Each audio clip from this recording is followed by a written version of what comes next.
love an opinion. We love an opinion. And with that, I think it's about time. Is Edmund ready, Ian? He is ready. All righty, everybody. So y'all know him. Y'all love him. Chat, please welcome Edmund McMillen, the creator of Binding of Isaac. They don't all love me. But they know you. Yes, they do. They know me. I'll accept that. That's good. That's good. That's better than nothing, right? Sure. Yeah. Edmund, welcome to the show. Thanks for being here. Pleasure to have you on. How have you been lately, first of all? Busy. Mm-hmm. I had another kid recently, so that multiplied the busy. Yeah. Yep. But yeah, good. Yeah, I've been feeling full of creative juices and releasing said creative juices into the ether. That's great. You're always releasing those creative juices, and I can appreciate it. I'm glad you do. Yeah, thank you. So I want. My wife sure doesn't. Neither does this baby. Well, congratulations on the new child. Thank you. It's great. Her name news. is Minnow. She's fun. That's amazing. So I want to get into everything over here. I got a lot of people in the chat too that definitely have questions throughout. So anybody in the chat, feel free to drop some questions whenever you'd like. I'll try to ask them all to the best of my ability. But Edmund, the first thing I wanted to start off here with is before you started animating for games and kind of getting into the gaming space, what were your big interests? Were you a big comic guy? Were you a big game kind of guy? What were your favorite things? Yeah, before I did games, I did comics. I did zines, I guess you'd say. And I wasn't I was into a select few comics. I was really into Lobo. I was really into the Max. And I was really into Arcrom and underground weirdo comics for weirdos. Stuff that I shouldn't be into as a kid. That's what I was into. And I was mostly into horror movies, like weird movies, like trauma movies and Evil Dead, A Dead Alive, and that sort of stuff. I was quite deep into that. Video games were always around, but I felt like I was as into video games as any other kid my age, any other friend that I had. Most of my friends were more into video games than I was. And I never saw it as an option for a career or anything like that. I kind of fell into it, but primarily it was, writing comics. Were you also, this is going to sound a little creepy, but I saw some pictures of you. And oh no. Are they the bath pictures? Yeah. No, but I did see those as well. So they do come up in searches now. Oh, they'll come up. I think I saw some fan art of you in a bathtub actually. So that'll be fun for later. What I saw you wearing some wrestling shirts or some old WWF like 2001, 2002 era. Are you also a wrestling fan? I was a Mick Foley fan. That's what I was. Yeah. I mean, I love Mick and I Foley. still am. I still am a Mick Foley fan. I really primarily watched wrestling in the Attitude and later era, primarily for Mankind. Like it was, Mick Foley was my hero, and that's what got me. And then once he kind of retired, I lost interest in wrestling. But I mean, I've been bopping in and out. I recently got like the full WrestleMania collection on DVD. And I've been shown. I showed my daughter Hell in a Cell, and she was traumatized with Undertaker Mankind. She thinks that all wrestling is that, and she's like, "I'm scared. I don't want to see this." Dad, does everybody lose their ear in every match? She asked me that. She's like, "Okay, I think I'm ready to see the match where he loses his ear." And I'm like, "It wasn't recorded. It wasn't recorded." And she's like, "Well, can I see what it looks like?" I'm like, okay. Wow. But yeah, Mick Foley is a great dude. He's great. He's such a great creative, and he also made a documentary about Santa Clauses as well, which is I'm sure you've seen. Really fun. I've got a story for you. Oh, give it to me. So as a gift, my wife got me a cameo from Mick Foley, but it was an actual like call-in cameo for like a certain amount of minutes. I actually talked with him, and I was just standing there like an idiot, not saying anything, and my wife was doing all the talking. But it was awesome, and he was a really awesome guy. And then we mentioned that, we have a daughter, and it was last Christmas. around that time, a little bit before then. And he was telling us like he's getting ready to be Santa, et cetera, et cetera. And he's like, because we were telling him how hard things were with COVID and her and taken out of school and everything like that. Yeah. And he like straight up offered to call as Santa Claus. Oh my God. And he did. And my daughter has no clue. Like she 100% it was Santa. Wow. Santa called and talked to her. And for us, it was insane. Like I'm watching my hero talk to my daughter as Santa Claus. He's just such a fucking great guy. Like he's just such a giving, kind, great person. And he's hardcore, and he's really a showman, and I always love that about him. He's the sweetest man. He quick story from my end too. I had a friend, my friend Rob, his mom when he was maybe maybe 10 or something, went to an autograph signing for Mick Foley to get him like a Mick Foley autograph for his birthday. And she got a photograph, and it's a dude love photograph. So it's him in like the hippie getup and whatnot. And she brought it up to him, and he said, "Oh, what's your name?" And she was like, "Oh, you can make it out to Rob." And he was like, "I don't think that's your name though." And then it just says like from Mick Foley to Rob and Trish. He's touring right now doing signings and I think he's like telling stories. Yeah. Like doing like like a storytelling too. Yeah, I saw him at like a wrestling event a few months back too, and he's a great guy, super nice, just hanging out with the crowd and whatnot during the show, which is great. But anyways, back into you. I did want to talk about you getting into video games and getting into designing for video games, because a lot of your earlier stuff had a very specific tone that wasn't really cultivated at the time. I felt like from like Dead Baby Dress Up. What was your idea going into game development in terms of the design, and kind of what are some of the things you wanted to achieve when you first set out? I don't know. I don't think I knew what I wanted to achieve outside of experimentation and simply putting a piece of me out there. I mean, that's what I was doing with my comics and web work and, my Flash animations and stuff like that. I was just trying to say something. I don't know what I was saying. I'm still not completely conscious of everything that I'm saying when I'm working. It's just, I just kind of let stuff come out and let it stick. And that's basically it. Sometimes I'll just have a bunch of ideas that seem like they feel meaningful to me or interesting to me, and I'll just connect them all together and make sense of them. It's a fun, cathartic experience for me, and it always has been.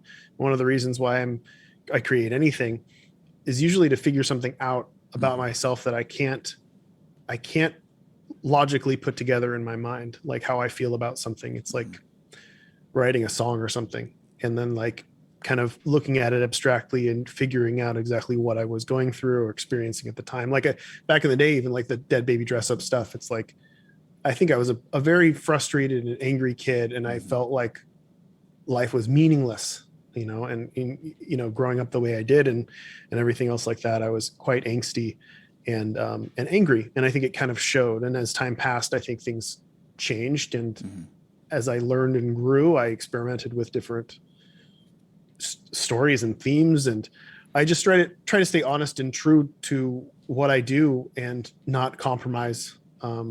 Just kind of put it all out there and see what happens. And at the very least, I hope my voice is clear, and that if it's weird to people, then that's cool too. But there's always some substance to usually what I'm trying to do. That's usually my creative process. And in that process, do you have like a favorite part? Because, you talk about creating this art is very cathartic for you in a lot of ways. Is there any specific part of the process? Is it kind of the beginning drawings, or is it somewhere throughout that you specifically really, really love whenever it comes around?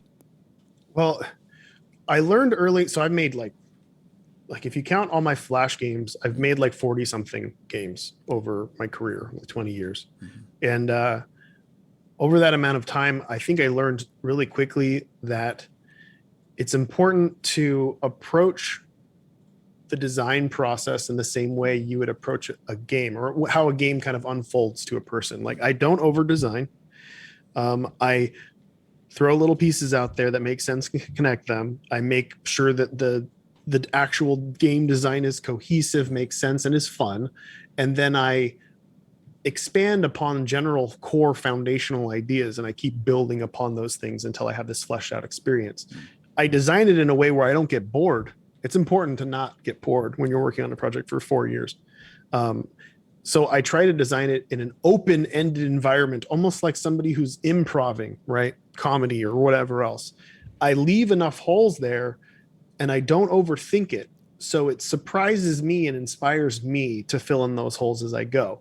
Not like, hey, because the thing that it would be most fun for me to do is just design, theme or design core design, and then I can have it all done. But if I do that, then I'm sitting here reading my notes and following my directions. And usually I'm wrong the first time.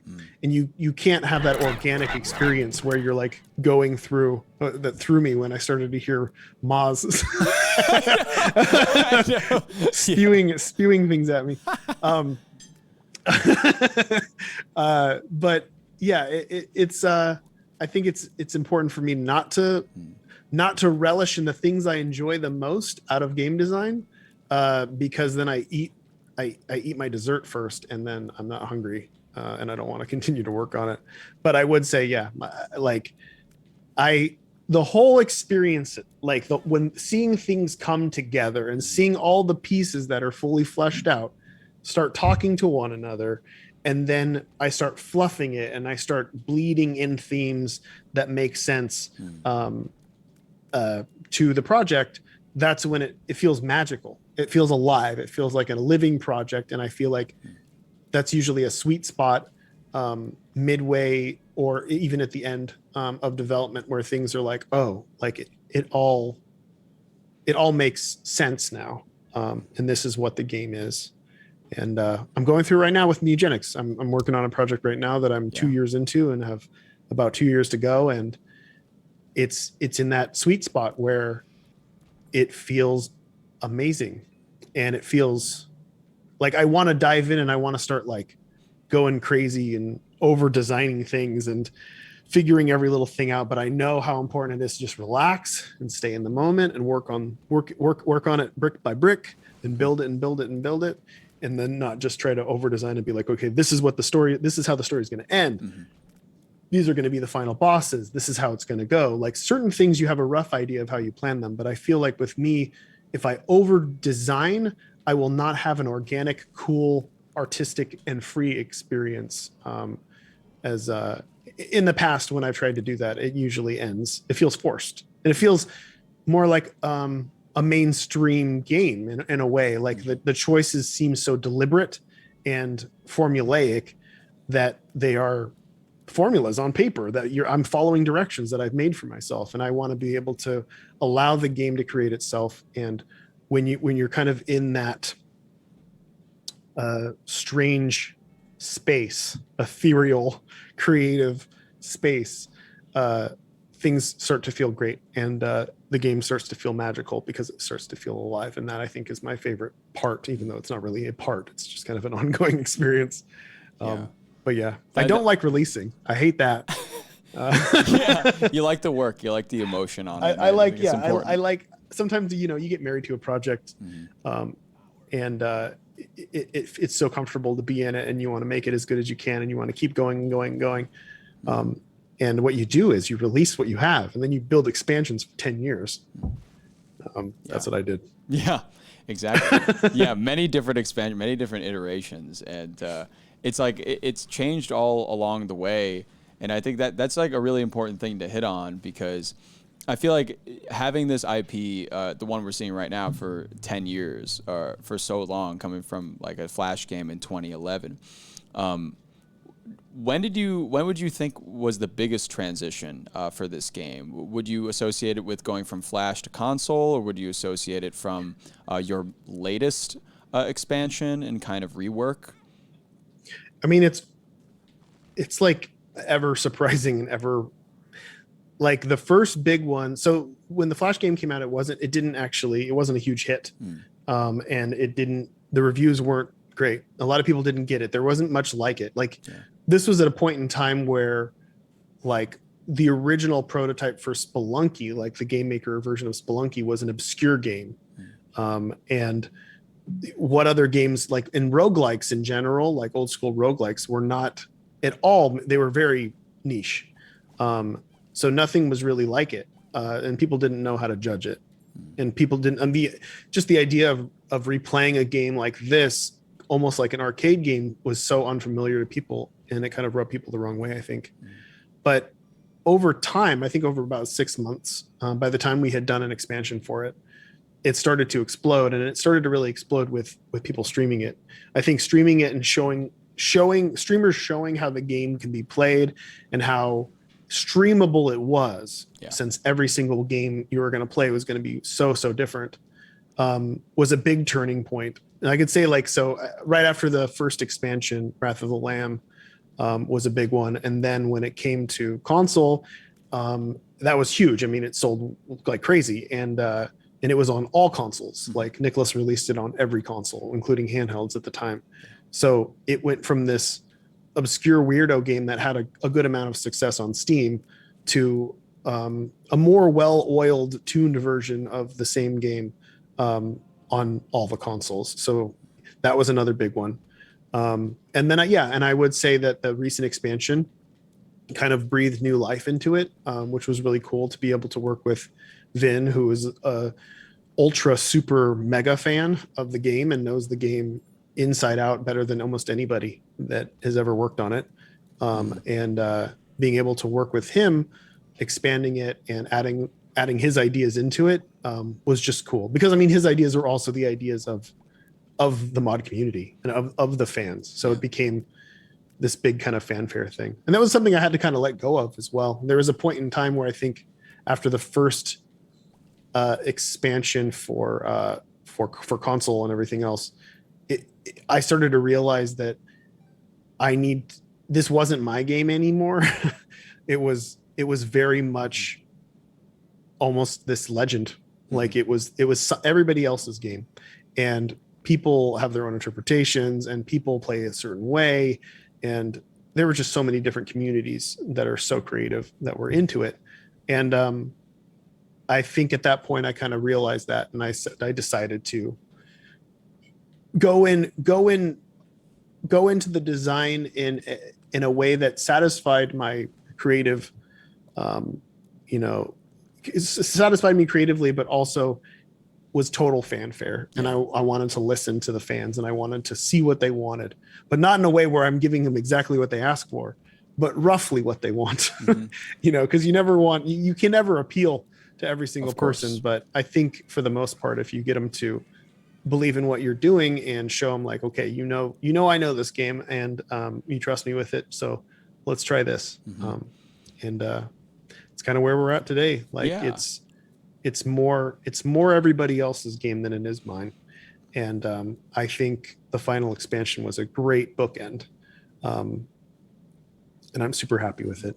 Yeah, and that's why I think this game is so unique, because it is at the end of the day, it is from the beginning, because like even making it with other people, it's such like a collaboration. And even kind of what you talked about, I kind of want to get a sense of the time period here between Afterbirth Plus and Repentance, when you kind of started seeing a lot of mods come up. You started seeing a lot of people rework the game and, work their preferences into it and change it up for different versions. What did you really make of that at that time? And going into Repentance, what was your main goal? In addition to the fan service you were talking about, giving people some of what they wanted, but, maintaining your soul in the game as well. Yeah. So when we were working on a small, it was supposed to be a free mod DLC called Afterbirth Plus. It was just going to be a mod with no extra content, like not a mod, but a mod tools. Sorry. Right. And because I was at the point where it's like, okay, it's been 6.5, 7 years, and I'm like, okay, let's be done with this, and but I don't want to be done. I want people to build off of it because it's theirs, and let's just support mod stuff and put it up on Steam. But then, of course, like I always do, it got away from me, and I'm like, well, if we're gonna do this, let's add this boss, and then let's add this character, and let's do this, and this. That was actually a difficult time for me. I was spread very thin, and I wasn't feeling too good about being in the industry in general. And I kind of just handed off my designs to the team, and I wasn't really overseeing it. So it had a rough launch, which I later corrected with a bunch of little DLCs and a mini DLCs and a new character. And they call them booster packs. But around that time of release, it was also announced that there was so many huge mods that were coming out around that time. But there was one mod that stood out called Afterbirth. And the thing that stood out the most to me was that it seemed like something I would do. Like it's hard to explain what works and what doesn't with Isaac. And I sometimes don't bother trying. Like, that's why I just do all the design myself. But there was something about this mod that just seemed like it was following all the logical paths that were kind of set in place. It was doing a lot of things that a lot of the choices were choices I would have made, and I was pretty in awe of those choices. And I wanted to talk to the person who made it and possibly hire them and work with them on the stuff that I had planned for updates. And I did, and that was Vin, and the main creator for Anti-Birth. And in working with him and seeing the amount of work that he put in, I'm like, shit, like, well, first I was like, why didn't you contact me? Because he'd been working on that project for like 3 years, 2.5, 3 years. Wow, it's a long time to not call you. Yeah, I know. And it's like, why not? I think he was nervous. He was, he maybe messed around with some code he shouldn't. I don't know. But he was nervous, and he didn't want to say anything. So I'm like, but if I would have known, man, I mean, we would have been working together throughout that thing, and I had ideas that I wanted to do, but I wanted to do them in a sequel. Like when I wanted to do a sequel, I wanted to do all these things like Dogma and the Beast and the Home Path and all the tainted characters. Those were all ideas that I really wanted to do in the future. And when I finally decided, no, let's just do this. Let's just take your expansion. Let's take your mod and make it official. I only needed to like rejigger like three things, and it was perfect. Like everything made sense. There wasn't anything glaring. But then of course, once you're in there, I'm like, well, wouldn't it be cool if every character had another character that he would unlock? And it's just crazy ideas. And the thing is Vin is the crazy idea guy. Like he's the type of guy who will make one item that is different for every character in the game. So he's actually making 30 something items, stuff like that. So yeah, it just kept going, and we just wrote it to the end, and it was a very fun experience working with somebody who you could tell. I mean, everybody on the team, you could see that how much they love Isaac. Like there's just a great deal of care, and it made me like it again, and it really did. It felt like it was over, and then working with them was just. It made me like the game again. It made me understand the game, see the game in a different way, and I was able to kind of write an ending for the game that wasn't written for a sequel, that I felt would be a really nice final goodbye, I guess, to the game, which was really cool to be able to do. So it felt like the perfect bookend, and I really did enjoy working on the final expansion. And that's really exciting. After developing this game and after taking a break and after 10 years of working on it tirelessly, it is nice that at the end you were kind of able to fall back in love with it again, because I know for somebody working on a project like that for so long, it's probably difficult to do that. And it's nice to hear that you were actually able to make peace with it towards the end. And I do know we actually got a lot of questions in from the chat that I'd like to get to right now, because there are a bunch. Okay, I got a first one from Geeds over here, asking, will we ever see a Spewer Rebirth? And is a Binding of Isaac VR port any possibility come in the future? I'm not a big fan of VR or anything. I don't think it works yet. I mean, it can work for some things like Beat Saber type stuff, or but it's still very what's the word? Like it's a novelty. Mm-hmm. And I don't want to invest time into something that feels like a novelty to me. And any of the games that I've played that seem really cool also feel like temporary kind of novelty type games that can usually be done without VR. That's usually the big question of like, what makes this only work in VR?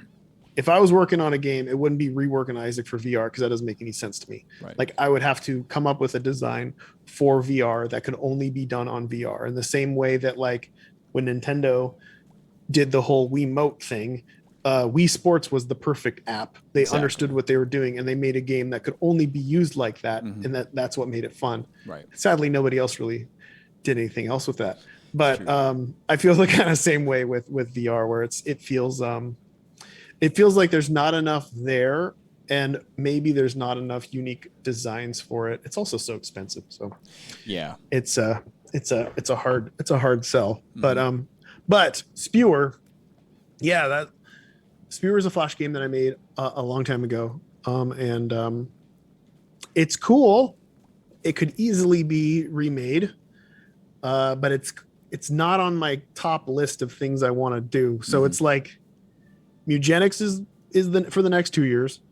And then after that, like the high end stuff on my list would be Ether 2. I'd rather do a sequel to Ether. I'd rather do a sequel to Time Fuck. I'd rather do a sequel to finish Hitler's Must Die, which was a prototype I did forever ago. Those are my top 3. And then that said, I've got like 2 prototypes that I've been working on and off with Tyler as well that could, sometimes I'd rather do something new. yeah, that's what I was gonna say. I mean, like you do have a lot of like awesome IP to capitalize on, but also I'm sure you must get the itch sometimes to just kind of completely like wipe the slate clean and try something else. Oh yeah, for sure. I mean, I could very easily turn Mugenics into some sort of weird Isaac spin-off sequel, but I just don't. I'm trying my best not to. I just want to make. I think that Mugenics. I think Mugenics will be my best game, and I want to do it justice, and I don't want it to just be like an expansion on top of another thing, or just another Legend of Bumbo type situation where I'm, rewriting Isaac. Right. Not to say that it might not take place in a similar world, but definitely not Isaac being the protagonist. Definitely. I got another few questions here from Gaster in the chat. So it's come from the Binding of Isaac community, and they made some Isaac art on the Reddit art place. And they got 2 questions for you. Number 1, I'm going to say this verbatim. What the hell is delirium? And 2, which Isaac character do you dislike the most on the gameplay basis? Delirium is the light at the end of the tunnel. Delirium is like the last things Isaac sees before that he dies. Like it's his life flashing before him, which is why it transforms into different bosses. And it's white because it's the light. It just signifies the delirium you would experience in your final seconds of life. It's chaos. And that's what it is. Cool. And what was the other thing? The other question was which Isaac character do you dislike the most on the gameplay basis? It's hard to say now because even some of the other ones that were, I don't know. Because my go-to would have been Lazarus, but not anymore because he's good. He's very fun now and actually, works. Maybe Jacob and Esau, just because they can get a little annoying to play with. I'm not a huge fan. My wife has been playing a lot with them. She says she likes them. But yeah, I would say they might be on the low end for me since Lazarus got a buff. Totally. And to go back, I think something you said before, just about coming in and doing a Flash game. Do you miss that time period? Do you miss Flash games just in general? and do you still play any to this day? Because I know, like, if you go to Newgrounds, you got a bunch of Flash games that are being developed all the time, and even more complicated ones. But do you personally miss that specific time period? Because I feel like there are just so many third-party and independent games on consoles now, which is fantastic. But the Flash market seems to be not as vibrant. Yeah, I do. I do miss it. I miss it for a lot of reasons, though, that may not be the same that you would have assumed. But I miss the Flash days because I miss I miss how unbridled and uncensored and harsh and just interesting and crazy and abundant things were at the time. And I personally miss that the freedom to create something that doesn't have a price tag on it, that I don't have to worry about trying to sell, and I can just do whatever I want to do and say whatever I want to say without worrying about that sort of stuff. In fact, I do miss it so much that my number one plan after Mugenics is done is to just take a year or two off of traditional long play experiences and just do short games. And that's what I miss. I miss that shorthand, almost like game jam type experience. And I think that's really what that scene really had to offer: rapid prototyping and a bunch of unique ideas. And sadly, I do not play as many. I don't play a lot of video games anymore. I played Elden Ring. I'm still playing it on and off. I bought the latest wrestling game and I thought it was fucking garbage. Oh, what was it? 2K22? Oh my Lord. Oh man. Yeah. Those haven't been good for a long time. I just got a wild hair. I saw it and I'm like, it'd be cool to like make the family and we can wrestle. Yeah. And, no, you can't fucking make shit. Like, it's the worst character creator I've ever experienced in my life. Creator, how is it like this is the only game franchise where the character creator was better in 1999? It doesn't make any sense. It's true. Like, No Mercy was the fucking top. How is it? Good. How do you peak there? How do you not beat that right now? Yeah, no, I got it's insane to me. I just I don't understand it. Yeah. I don't play a ton of games. I kind of wish I would play more. It's just simply time, and usually when I'm in a time where like if I got a pocket of time to do something, I would much rather play Magic with my friends. I draft every week, Magic Cube, and I also play D&D with the family, and I would much rather do those things than play video games at this point. Not to say that video games don't still interest me, because they do, but board games actually seem more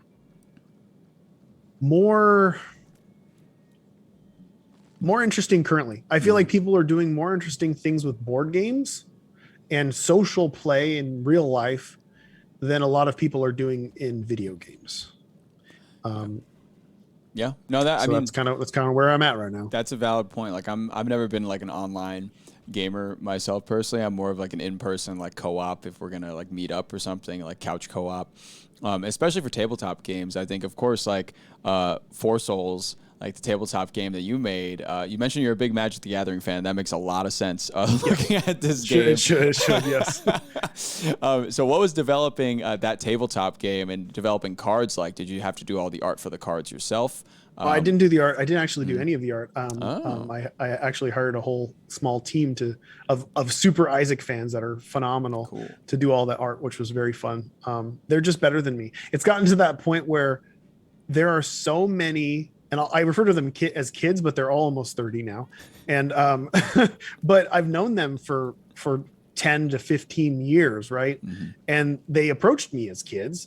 And they, were huge fans, and their style originally looked similar to mine. And now it just looks like a better version of mine. So why not just pay them? Let them go. And then they can just do it better than me.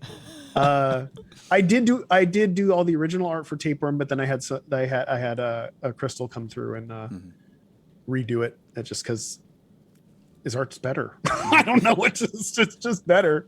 Why not? I forgot how this whole thing started. What was the question? Oh, sorry. It was on the tabletop game. Tabletop. Mhm. Oh yeah, it was making Four Souls was incredibly fun.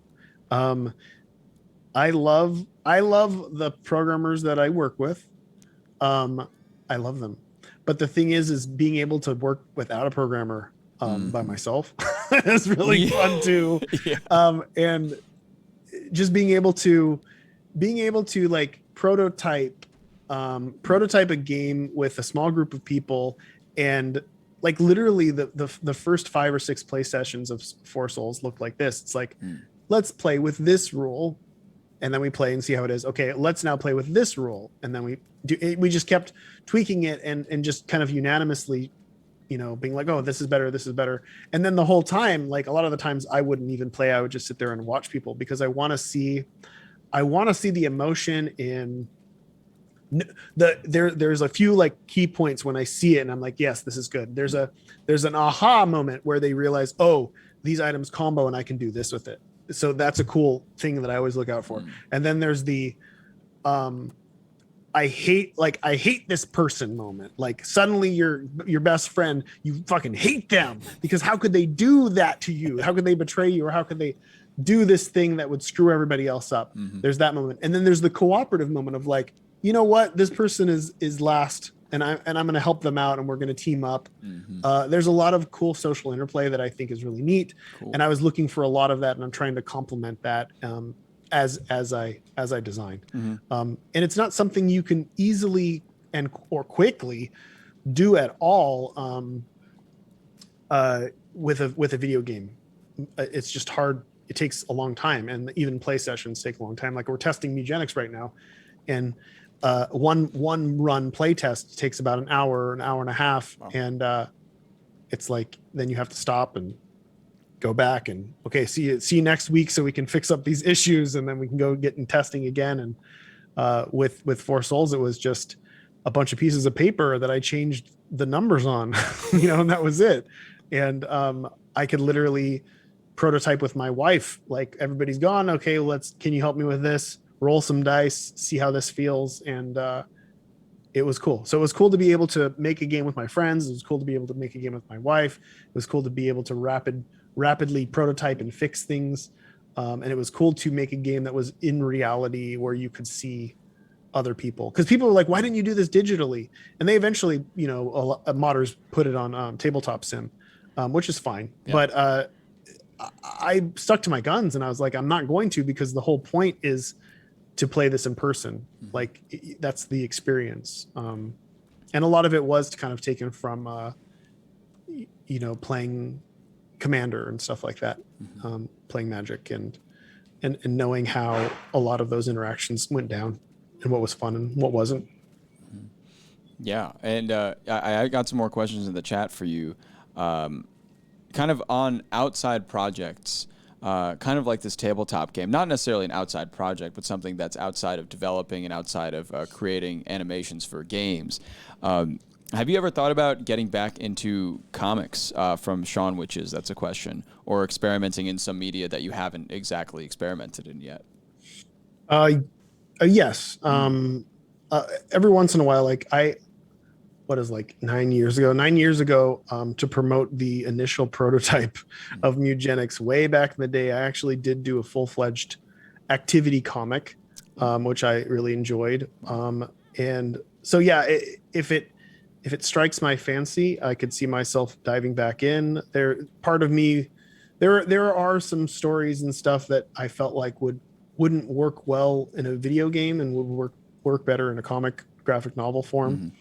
I may explore in the future, but nothing on the horizon. When it comes to other mediums too,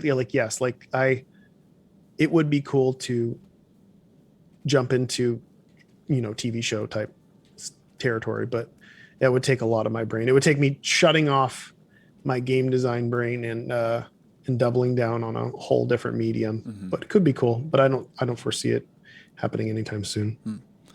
And speaking of kind of other things in that realm, Captain Hardluck in the chat wanted to know if you could ever see yourself getting into publishing to kind of give other artists and other designers a platform for their games. I haven't thought of that. My first thought was I feel like Hmm. I might not do it the justice that I could, because I have so many of my own stuff, my own things going on, Hmm. that I felt like I might not. I don't know. I don't know. It doesn't seem as interesting to me as doing something creative, and I want to spend my time in being creative. As but I do dig people's stuff. Hmm. Yeah. Also, kind of on back to repentance and back to coming out with that, because it came out a little over a year ago now. I mean, it came out like March 31st of 2021, so it's been a little over a year. Um, what are your feelings on the end of that game as a whole? I know you talked about that a little bit before, but specifically in regards to fan response and how people have kind of been changing it or modding it, and have you kind of seen any other iterations or any content creators do anything with it in that regard? Um, if I'm being honest, I only kind of see what meme type stuff. Mm-hmm. Like there's a lot of Isaac meme mods, and I see a lot of that. I'm not as active in the mod zone Mm. as I maybe should be, but yeah, I mean I see a lot of the funny stuff of, like, Pog face and Isaac dancing, and some minor improvements here and there, Mm-hmm. that I think they're pretty neat. But yeah, I can't say that I have dove deep in the mod community recently, Yeah. I feel but I like think there it's was great. a good point in time where this game, you mentioned like the memes, the emotes, everything kind of associated with the game. I think there was a definite point in time where this became even more than a game and kind of transcended that and got more into like internet pop culture. Do you recall ever feeling that specifically, instead of, okay, this is a video game, but now it's kind of much more than that? Um, so first, I want to just bring up how insane it is that anything like this could be like that. Yeah. Because you're literally like a naked kid crying on piles of poop. Like we're as watching this right as now. we There's see. a bunch of diseased, bloody poops in the corner, and then there's like some babies with guts wrapped around them that are running after you while your mouth is ripped open and you're crying. And there's a fly. So it's funny to me that people don't see how insane this game actually is at this point. And it is insane to me to see, yeah, to kind of see Isaac become pop culture in its weird indie obscure way. I wish I could say more than that. I mean, any amount of success like that always just comes off as weird to me. It's kind of unquantifiable when people ask, like, what is it like to sell this many copies, and what does it feel like to do this, and what does it feel like to do that? And it's like, I don't fucking know. Like it got to a point where I I couldn't even tell you. Like it just feels odd to me and unquantifiable. When people submit pictures, like they get full back and sleeve tattoos of the Binding of Isaac, and they show me those pictures. I'm what can I say outside of, like, I can't understand this. Like it seems like a dream. Like it doesn't seem real, and that's all I can really say. Like it goes beyond my grasp of reality to see the type of reach and success that this game has had over the past 10 years. Mhm. And something else I wanted to know, especially as we're kind of watching this playthrough right now. By the way, shout out to Chris, who's playing this game right now and just trying his damn Good job, best. Chris. Hell yeah! Um, have has everybody found all the Easter eggs in this game, or are there any Easter eggs that you think, or by your knowledge, nobody has found yet? I mean, people have ripped the game completely apart and put it back together. So some people have seen every little bit and piece of the game, but it's to the point now where even there's wikis out there that don't have all of the details. Mm. But I'm sure that there are people out there who know every little bit and piece, because they can simply look at the numbers. They can just go in and see what's there. Um, but yeah, there was we joked about there's this poop. His name is Henry. You probably don't know him. And we, before the game got torn open and people found it. It was, I can't remember the odds, but it was like crazy, almost lottery number odds that you would enter a room and there would be this turd that would just flush itself down into the water. And it's like the odds were insane. And I believe that it might've been Vin or it could have been Nick. Somebody found out that there was a post on 4chan saying like, with a screenshot saying like, what the fuck's this? And it was a picture of Henry and no one believed it. And no one believed it was real. No one even gave it, no one cared. And then, a month later when the mods were open and people could dive in, they're like, what the fuck's this Henry? Like, what is this? What is this graphic? Why? Yeah. So that sort of stuff it's crazy. There's always little things hanging out here and there. There's shit that I don't even realize I've been put in the game. Literal shit that you don't even realize, probably. Exactly. Yeah. Man, that's awesome. I love that story. That's a really fun one. We got a Henry in the chat. Oh, many Henrys in the chat. People are happy about that.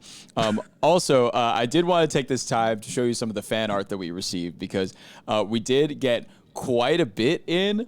So whenever we could pull it up, we'll pull it up. Oh, there we go. Oh, yeah, okay. Yeah, so really, really good stuff we got. Nice. That's one of my personal favorites up there. It was very fun. Oh, these are nice. Oh, I know the one in the middle. I think I retweeted that one. Oh yeah, this one? Mm-hmm. From Sir Wow? Yes. Oh yeah, the birthright. Oh, this is one of my personal favorites too. That is good. Oh, Kid Whom has a hat. Wait, which one was you, Kip? There's somebody in the chat had theirs up here. Now this one's great. I love this one. Those look like mod sprites. Mm-hmm. I think that's a reskin of Carrion Queen. Mm. Those are cute. Some clay. Everybody loves some good old-fashioned claymation from Vinny. This one I like. RollingStone. Customized. Yeah, custom. Look at this for today. Wow. Yep. Extra points. Some Dogma. Oh yeah, Dogma. I always draw the girls with boobs. It's so strange. Nice. Oh, that's mm-hmm. cool. Oh, there's some NFTs for you. Yeah, very NFT Become a Andy millionaire. Warhol. That's right. Oh yeah, whatever. Ragman. Yep. Oh yeah, these are great. Bunch of small strips. I think I know this person too. Oh, it's from Ivan. Yeah. I think it's all actually hand drawn. Yeah, it's beautiful. Yeah, very nice. Again, custom I cards. see where you're coming from. A lot of great artists kind of Yeah. occupying the There was space a again, I'm saying kid, but I don't know their actual age. Yeah. Someone from somewhere who actually hand drew, instead of like printing out the Four Souls cards, they hand drew every card with like pencil. Every single card. It's just like, wow. So crazy. That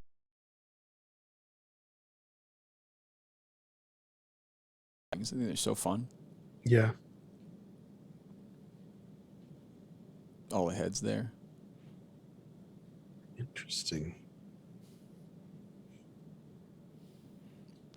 Oh yeah. Oh, this is a good one. Yeah, great card. That is fantastic. I really like that one. Can't go Great wrong Bumbo. with that. He's looking cute. Yeah. All toothy. So happy.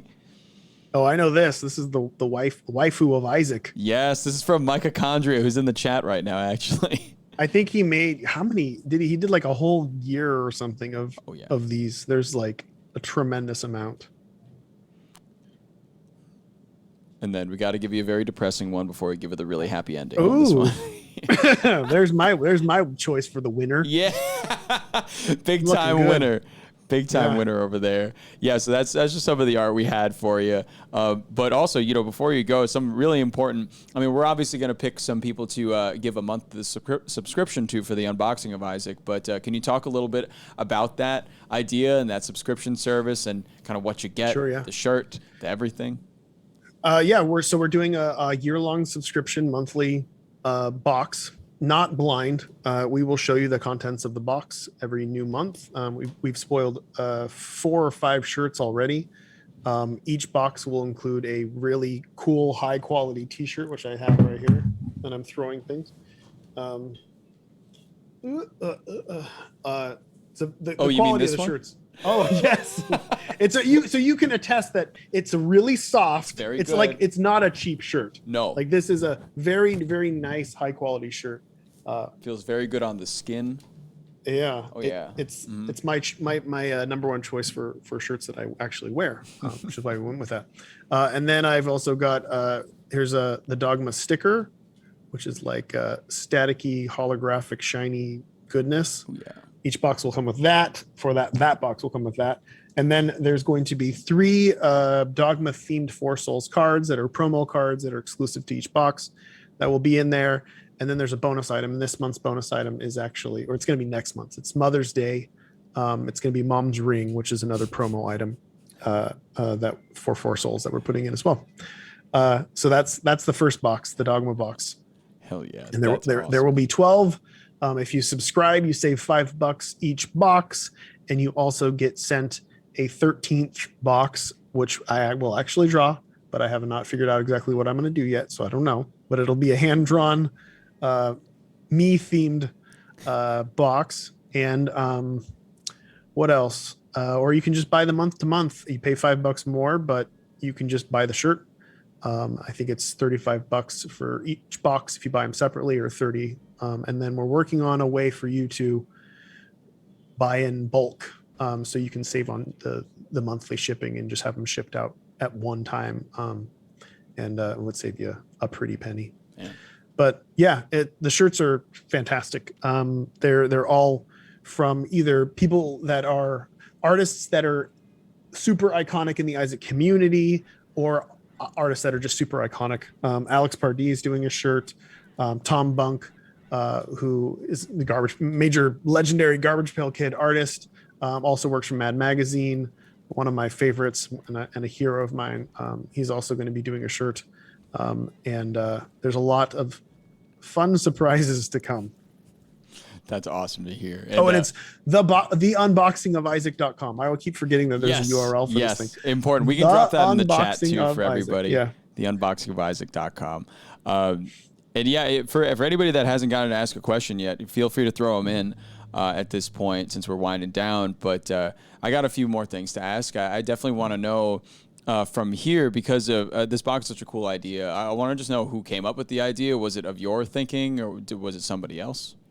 When we did the past 2 Kickstarters, the topic of conversation was always, I want to do shirts. And it's like, well, if we're doing shirts, we need a dedicated printer. And it was like all these hoops that we had to jump through. And the shirts were good quality shirts were so expensive.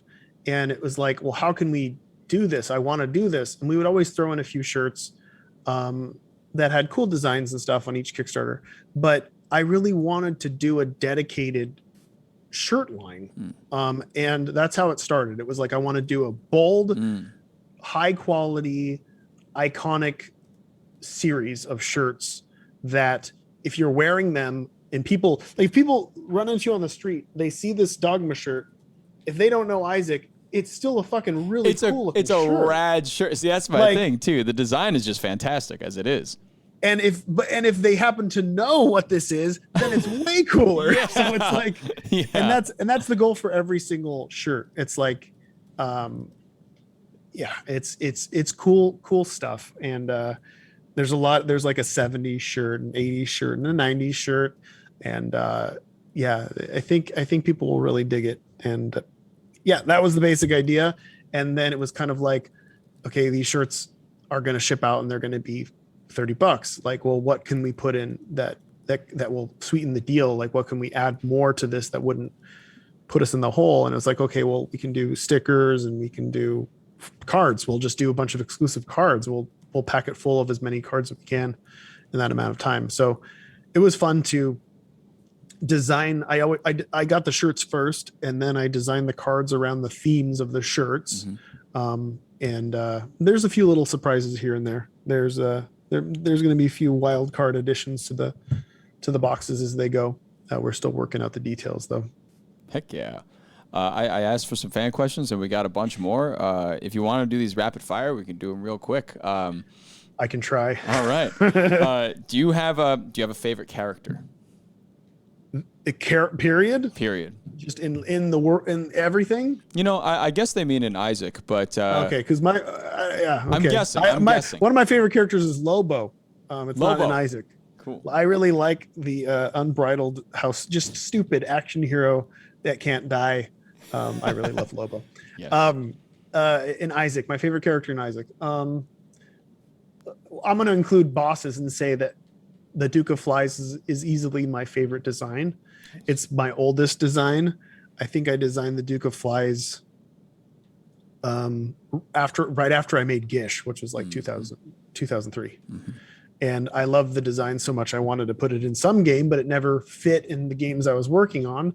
And I decided to put it in Isaac, and that's where it stuck. So it was just a really old design that I love, and I like the way he looks. I like his general theme. So he's my favorite. Hell yeah. Do you ever go back to base Rebirth to see how things have changed in 7 years? No. I'll never look back. Keep pushing forward. I'm fine with just playing what it is currently and not remembering, not knowing what has been improved. And from here, right, final question of the day. You got the box out for the subscription. You had Repentance come out last year, and you're working on Mutagenics right now for another 2 years. You said, from this point on, what does the future hold? I guess a lot of people are asking for Isaac specifically, for the game and for the IP. Is there anything you have in mind for it going forward after all this? Well, there's no doubt that we'll probably do a handful of, maybe annually, small little updates. There's a few dream features that I would like to add to the last DLC that, who knows, nothing is set in stone essentially. But I would really like, what I would love is I would love for, after 10 years of working on this game, for it to just sit there so people can appreciate it for what it is. And I can step away from it and let it just be what it is. So in 10 years after that, if I end up doing a sequel, it's that much sweeter. I want it to just finally be done. But you never fucking know. I don't know if I feel like I could, this would be a really cool thing to add. I don't want to get into the habit of keep charging for DLCs. I'd love to be able to just do small updates and throw them in for free and not have to worry about it, because it's self-sustaining at this point. People are going to keep buying Isaac, so it's not a big deal for me to do another paid expansion and put a bunch of people on the project. But that said, who knows? Who knows what the future will hold? But I would like to move on to other things, because I have ideas that are as cool, to me at least, as Isaac, and I would like to be able to share them with the world instead of just singing the same song for 10 years.